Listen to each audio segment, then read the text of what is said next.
Welcome to মেকটুস। আসসালামু আলাইকুম সবাইকে। আমি মেঘলা বলছি মেকটুস থেকে। আজকে আমরা 3 ধরনের প্যাঁচা বানাবো কাগজ দিয়ে। তো প্রথমেই আমি যে প্যাঁচাটা বানাবো সেটার জন্য আমার এই রকম একটা শেপ কেটে নিতে হবে।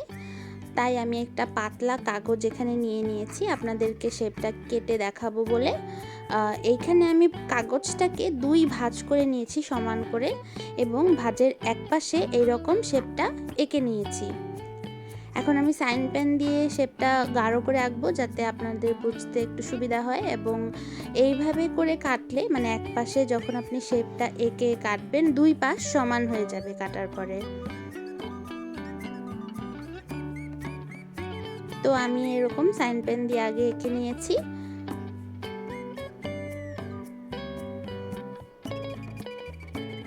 এখন এটা আমরা কেটে ফেলবো।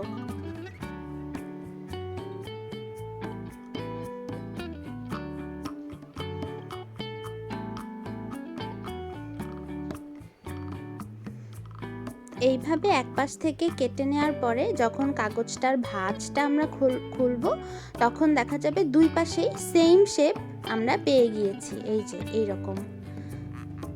তো এইটার আমি আরেকটা ছোট ভার্সন আগে থেকে করে রেখেছিলাম যেটা আমি আজকে বানাবো। তো এটা আপনারা চাইলে শেপটা নিজেদের মতো একটু ছোট বড় করে নিতে পারেন। আমি একটু ছোট করে বানাচ্ছি, এবং আমি এটা মোটা কাগজে বা শক্ত বোর্ডে আগে এই শেপটা কেটে রেখেছিলাম। এখন সেই শেপটাকেই আমি যেই কাগজটা দিয়ে আজকে প্যাঁচা বানাবো সেটার উপরে ছাপ দিয়ে শেপটা এঁকে নিচ্ছি, এবং এইখান থেকে আমি শেপটা কেটে নেব।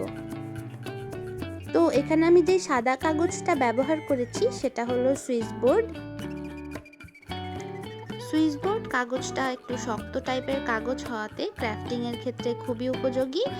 আমি এখানে 3টা প্যাঁচা বানিয়েছি, 3টাই বানিয়েছি সুইস বোর্ড দিয়ে, এবং কালার করতেও বেশ ভাইব্রেন্ট কালার আসে এবং সুবিধা হয়। এই জন্য আমি এখানে সুইস বোর্ড ব্যবহার করেছি। আপনারা চাইলে অন্য কোনো শক্ত কাগজও ব্যবহার করতে পারেন।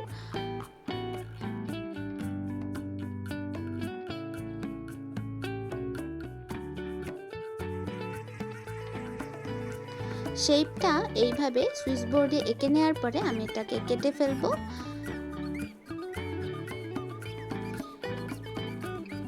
এখানে যে 2 পাশের লম্বা অংশটা দেখা যাচ্ছে সেই 2 অংশটা আমরা একসাথ করে এখানে একটা পিন মেরে দেব এই রকম করে, এবং উপর থেকে যে ফুলের মতো অংশটা আছে সেটা উপর থেকে এভাবে টেনে এনে 2 পাশের যেই একটা ঘর তৈরি হয় 2 পাশের খালি জায়গা সেইখানে ঢুকিয়ে দেব।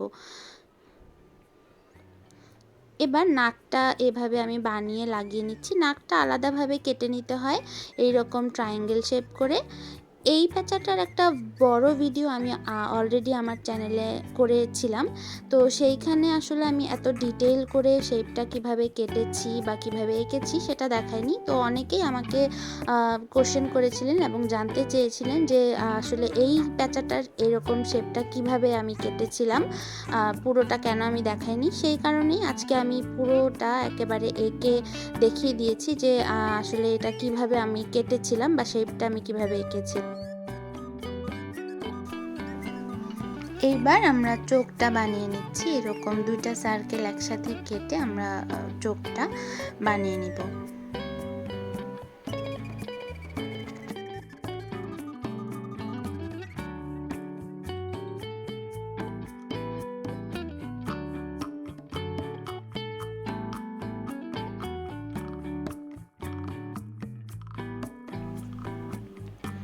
তো চোখটা বানানো হয়ে গেলে এটা আমরা প্যাঁচার যে 2 পাশে খালি যে জায়গাটা আছে এরকম সেইখানে আমরা গ্লু দিয়ে বসিয়ে দেব। তো এই তো হয়ে গেল আমার প্রথম প্যাঁচাটা। এরপরে আরেকটা প্যাঁচা বানাই। এই প্যাঁচাটার জন্য আমি এখানে বিশেষ কোনো মাপ নিচ্ছি না।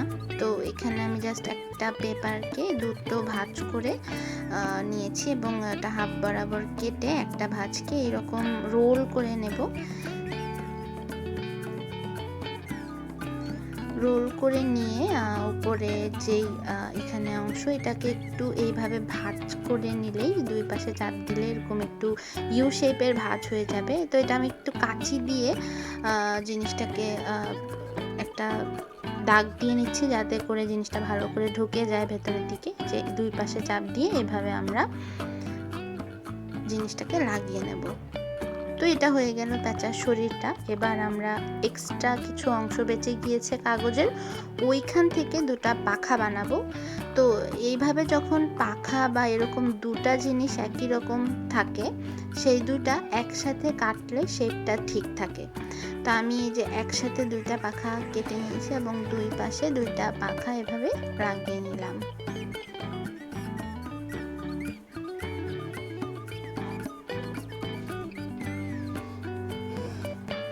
এইবার আমি এখানে দুইটা চোখ দিয়ে নিচ্ছি।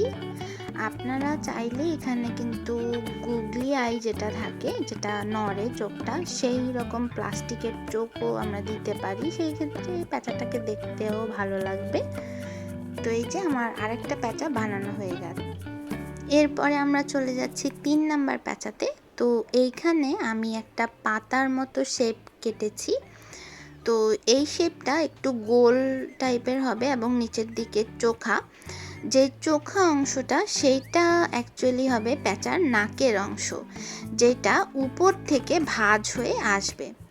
আমি শেপটা একটু ঠিক করে নিচ্ছিলাম।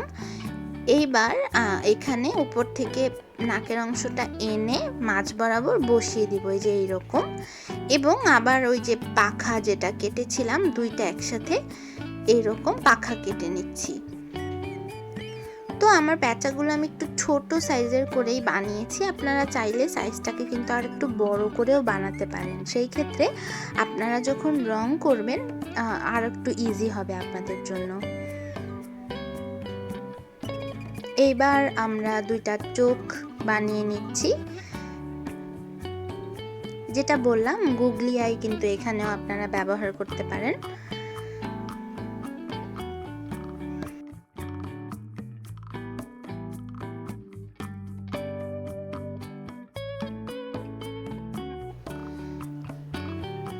চোখ দুটো বানানো হয়ে গেলে এখানে আমরা দুই পাশে বসিয়ে দিলাম। এইবার আমরা লেজ বানাবো। তো লেজটাকে আমি আলাদা একটা কাগজে আগে এঁকে নিয়েছি এবং এটা কেটে প্যাঁচার নিচের দিকটায় বসিয়ে দেব।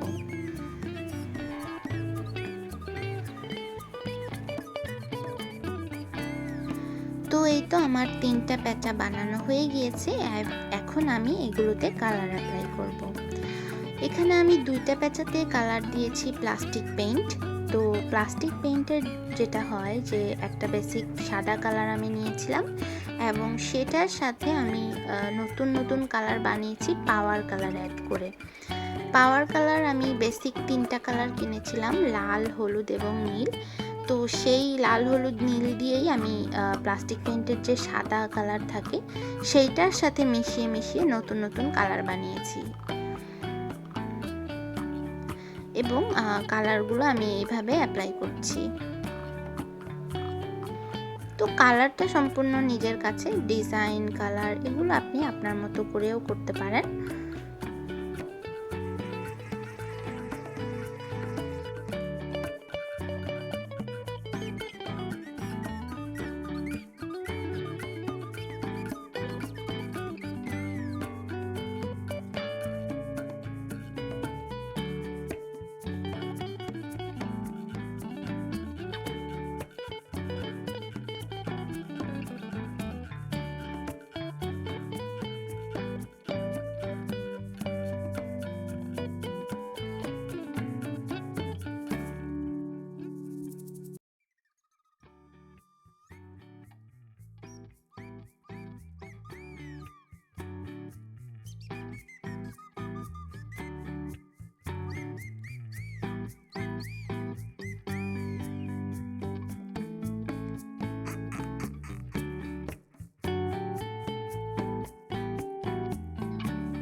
প্লাস্টিক পেইন্টের কালারটা অনেক ভাইব্রেন্ট হয়, যার কারণে যখন কোনো পেইন্টিংয়ে দেওয়া হয় বা কোনো এরকম ক্রাফটিং আইটেমে দেওয়া হয় দেখতে অনেক সুন্দর লাগে। এরপরে আমি যেই প্যাঁচাটা প্রথমে বানিয়েছিলাম সেইটাতে আমি দিচ্ছি ব্রাশ পেন।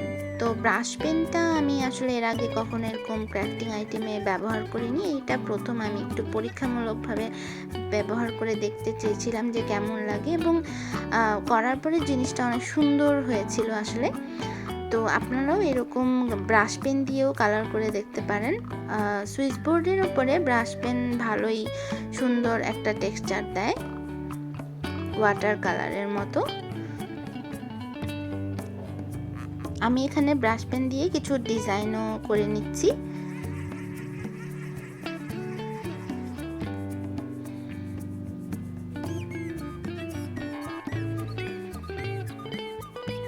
তো আমার এই 3টা প্যাঁচাই কালার করা হয়ে গিয়েছে। এইটা আমি করেছি ব্রাশ পেন দিয়ে এবং বাকি 2টা করেছি প্লাস্টিক পেইন্ট দিয়ে। আমি আমার ওয়ার্কিং টেবিলের সামনের ওয়ালে প্যাঁচাগুলোকে লাগিয়ে রেখেছি। তো আপনাদের যদি ভিডিওটি ভালো লেগে থাকে অবশ্যই আপনারা কমেন্ট করে জানাবেন, এবং প্যাঁচাগুলোকে ভালো লেগে থাকলে বাসায় অবশ্যই বানিয়ে আমাকে শেয়ার করবেন যে কেমন হয়েছে। সাথে থাকার জন্য সবাইকে অনেক ধন্যবাদ।